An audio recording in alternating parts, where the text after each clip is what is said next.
Hare Krishna, Namaste, Chapter 9, entitled as Raja Vidya Rajaguhyam.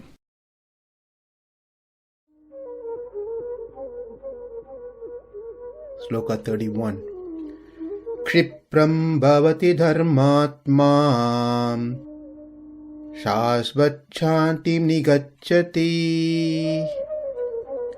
kaunteya pratijānīhi na me bhaktaḥ praṇaśyati. Here's another beautiful sloka to show Krishna's love and compassion towards his devotees. He never gives up his devotee under any circumstances. He makes sure that his devotees progress and attains him at the end.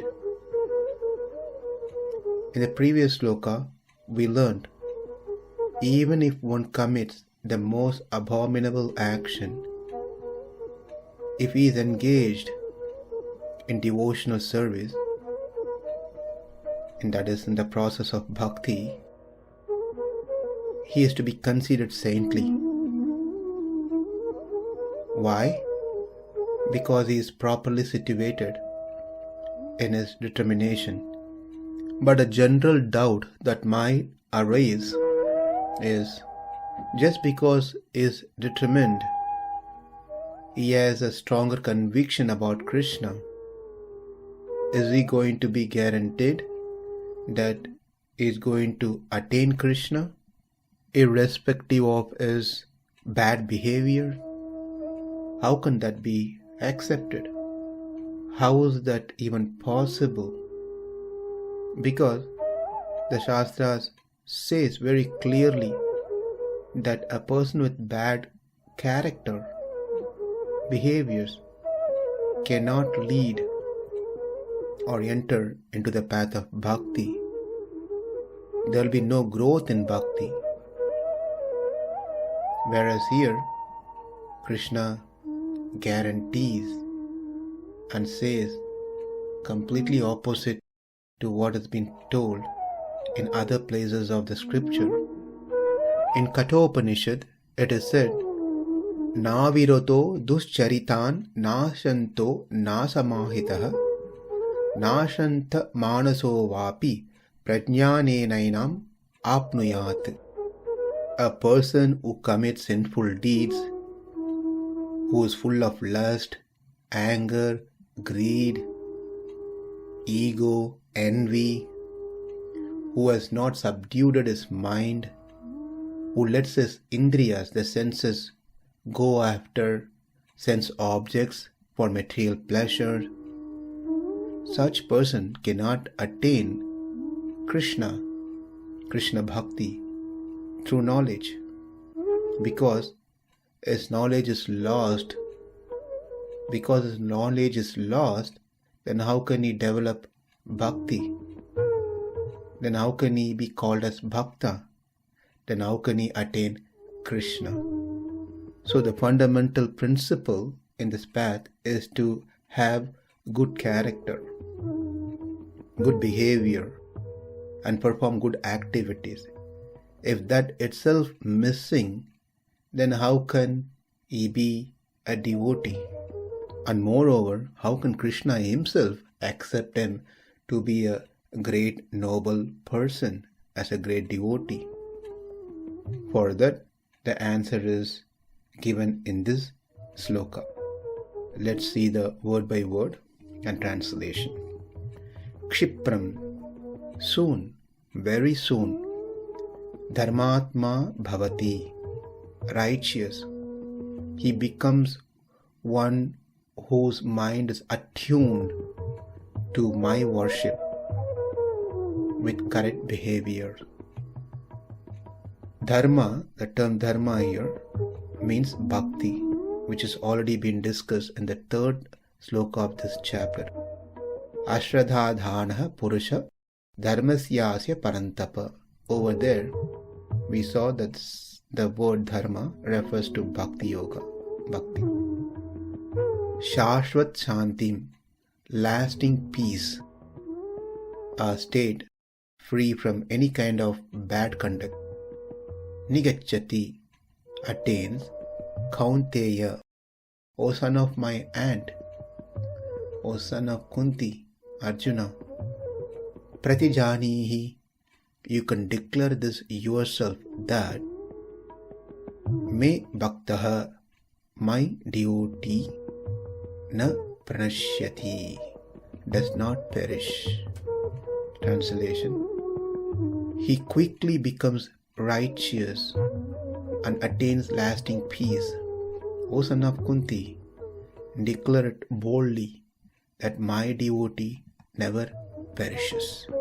As we already saw quite a bit of statements in the previous session, plus today also a sloka from Kathopanishad, if one doesn't have a good character, they will not be able to follow the dharma. If one doesn't follow the dharma, their sins will not be washed. If their sins are not washed, they will not get bhakti. If one doesn't have bhakti, they will not be able to escape the clutches of the material world, samsara. If one cannot be freed from the samsara, they cannot attain Krishna's lotus feet.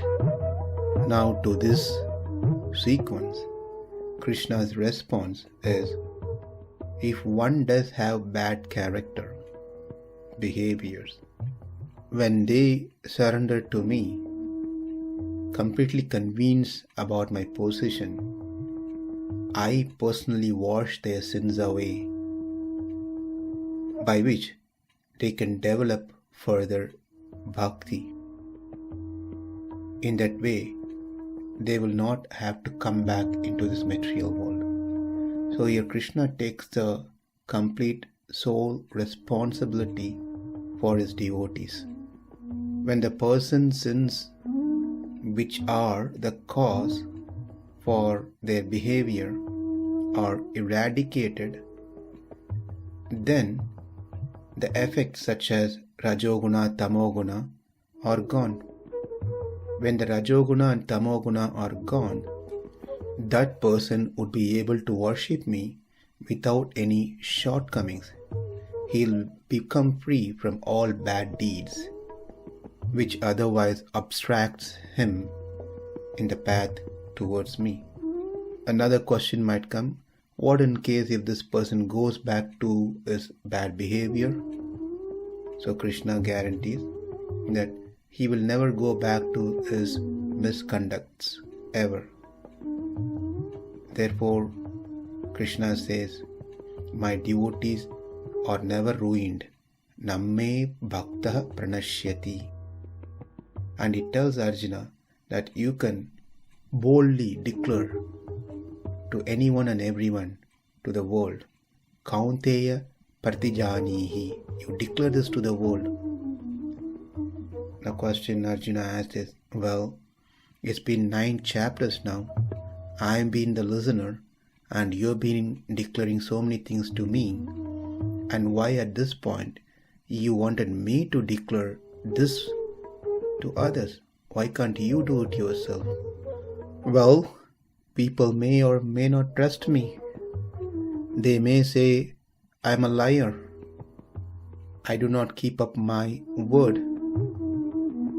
I in fact compromised my own promise and fulfilled my devotee's promise. Bhishma made a promise to make me lift the weapon, whereas I promise that I will not touch any weapon.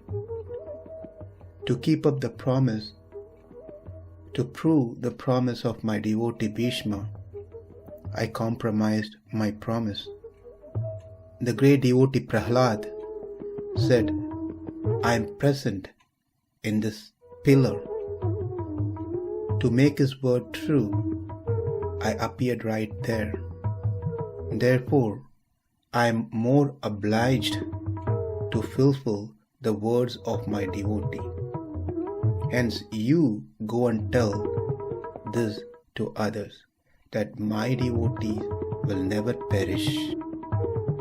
When you say that, people will believe and trust in your words that I will certainly do it, because it's told by you, my devotee. kṣipraṁ bhavati dharmātmā śaśvac-chāntiṁ nigacchati kaunteya pratijānīhi na me bhaktaḥ praṇaśyati. Namaste. Hare Krishna.